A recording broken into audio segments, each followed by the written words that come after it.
पंचायत समिती व जिल्हा परिषद निवडणुकीत शिवसेनेने विरोधकांचा दारुण पराभव करीत पंचायत समितीवर आपली एखादी सत्ता प्रस्थापित केली। आता खानापूर पंचायत समिती सभापती पदाची माळ कोणाच्या गळ्यात पडणार याकडे तालुक्याचे लक्ष लागून राहिले आहे।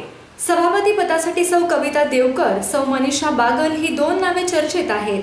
आमदार अनिलराव बाबर, युवा नेते सुहास बाबर हे कोणाच्या नावावर शिक्कामोर्तब करणार याची चर्चा सुरू आहे। यामध्ये सांगोले गावाला का लेंगरे गावाला पदाची संधी देणार हे अजून गुलदस्त्यात आहे। नेत्यांच्या भूमिकेकडे सर्वांचे लक्ष लागून राहिले आहे। रमेश जाधव, 7 स्टार न्यूज, विटा। म्हैसाळ येथील अवैध गर्भपात प्रकरणात आणखी दोघा एजंटांना अटक करण्यात आली आहे। डॉक्टर संदीप जाधव आणि एजंट विरणकोंडा गुमटे असे अटक करण्यात आलेल्याचे नाव असून या प्रकरणात आतापर्यंत 11 जणांना अटक झाली आहे।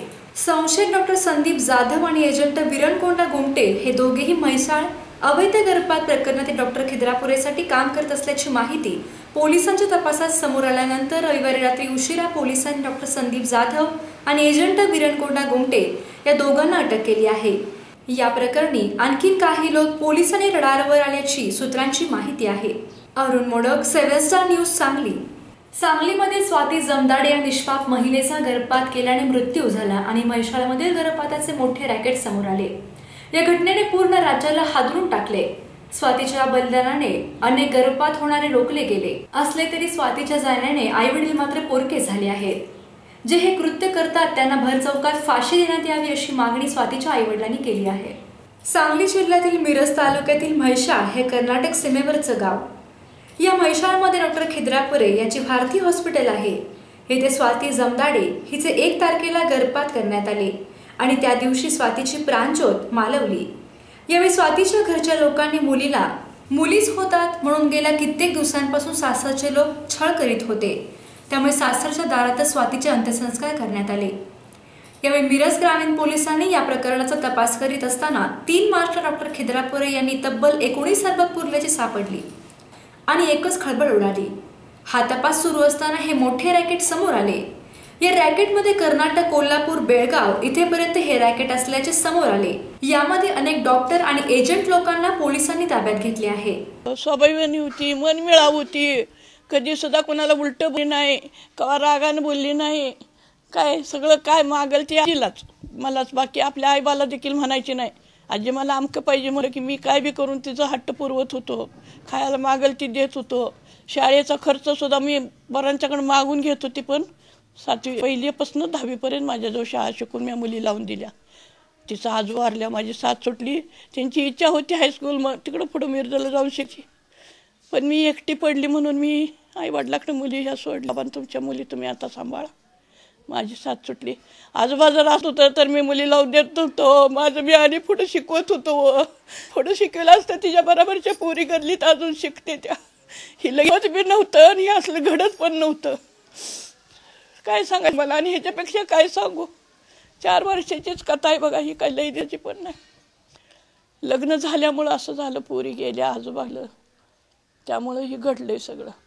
नाहीतर अजून बराबरच्या पोरी गल्लीत माझ्या आहे त्या, त्यासनी बघितलं की तर मला लई चुमचळायला आहे। आता शिक्षा व्हावी, डॉक्टरला बी व्हावी शिक्षा, तिच्या नवऱ्याला बी व्हावी, तिच्या सासूला पण व्हावी। काय बी करा तुम्ही जण सगळ्या, त्यांच्या घराला वाईस कोणा शिक्षा आमच्या डोळ्यात देखत आम्हाला काना वायका आल्याशिवाय माझं तर मन आहे, आजीचं तर मन शांत नाही बघा। Arun Modak, 7 star news, Sangli. कवटेमंकाळ तालुक्यामध्ये पंचायत समिती सदस्यांनी स्वच्छ भारत अभियानामध्ये उल्लेखनीय काम केले आहे। भविष्यात ग्रामपंचायत ही आर्थिक बळकट करणे गरजेचे आहे। भविष्यात ग्रामपंचायत ही आर्थिक बळकट करणे काळाची गरज आहे। त्याचबरोबर ग्रामपंचायतीच्या उत्पन्नाचा मुख्य स्रोत असलेले घरपट्टी आणि पाणीपट्टी यासारखे विविध कर वेळेवर वसूल करण्यास प्राधान्य द्यावे अशी भूमिका जिल्हा परिषदेचे मुख्य कार्यकारी अधिकारी डॉक्टर राजेंद्र भोसले यांनी मांडली। कवटेमंकाळ पंचायत समितीच्या सभागृहात आयोजित तालुका निर्मलग्राम पुरस्काराचे वितरण करण्यात आले।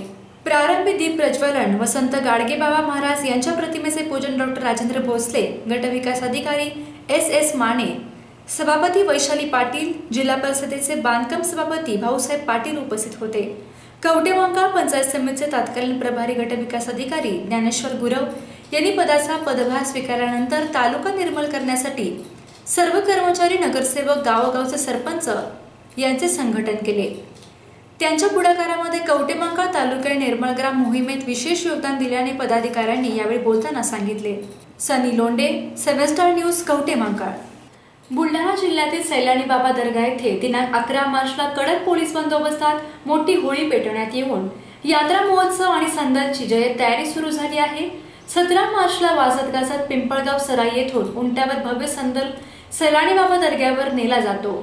या संदलला फार महत्त्व असल्याने सर्व धर्माचे भाविक भक्त देशाच्या कानाकोपऱ्यातून सैलानी बाबा दर्गा राष्ट्रीय एकात्मतेचे प्रतीक आहे। सैलानी यात्रा निमित्त विविध जिल्ह्यातून महाराष्ट्र राज्य महाराष्ट्र मंडळाच्या जादा गाड्या सोडण्यात येतात। लाखो भाविक भक्त या ठिकाणी एकच गर्दी करतात। येथे पोलीस बंदोबस्त मोठ्या प्रमाणात असतो, मात्र या ठिकाणी कसल्याही प्रकारची स्वच्छता ठेवण्याचे काम प्रशासन करत नाही। त्यामुळे सैलानी बाबा यात्रा अस्वच्छतेच्या विळख्यात सापडली आहे। विनोद तायडे, 7 स्टार न्यूज, वाशिम। पुन्हा भेटू ताज्या व ठळक घडामोडींसह। पाहत रहा 7 स्टार एक्सप्रेस। नमस्कार।